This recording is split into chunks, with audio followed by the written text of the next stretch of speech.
Ram, frame இருவரும் பக்கத்து வீட்டுக்காரர்கள். ராம் ஏழை, அடுத்த வேளை சாப்பாட்டிற்கே வழியில்லாதவன். பிரேம் பணக்காரன், சுகபோகத்தில் வாழ்பவன். எப்போது பார்த்தாலும் இருவரும் ஒருவரை ஒருவர் பொறாமையுடன் பார்த்து கொள்வார்கள்.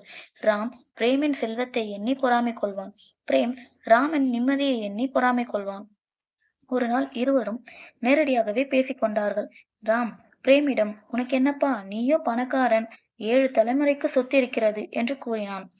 பிரேம் ராமிடம், என்னிடம் சொத்து இருந்து என்ன, நிம்மதி இல்லையே என்றான்.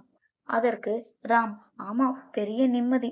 என்னிடம் மட்டும் பணம் இருந்தால் நான் இன்னும் எவ்வளவு சந்தோஷமாக இருப்பேன் தெரியுமா என்றான். உடனே பிரேம் தன்னிடம் இருந்த பணப்பெட்டியை எடுத்து ராமிடம் கொடுத்து, இதை வைத்துக்கொள் என்றான். ராமுக்கு ஒரே சந்தோஷம். இரவு வந்ததும் ராம் என்ன செய்வது என்றே தெரியவில்லை. அப்படியும் இப்படியும் அலைந்தான். பணத்தை எங்கே வைப்பது தெரியவில்லையே என்று இரவு முழுவதும் தூங்கவே இல்லை. கடைசியில் விடிந்தே விட்டது. பணத்தை கொண்டு போய் பிரேமிடம் திரும்பி கொடுத்து பின்தான் நிம்மதி அடைந்தான். பணத்தால் எல்லாவற்றையும் வாங்க முடியாது என்பதை உணர்ந்தான்.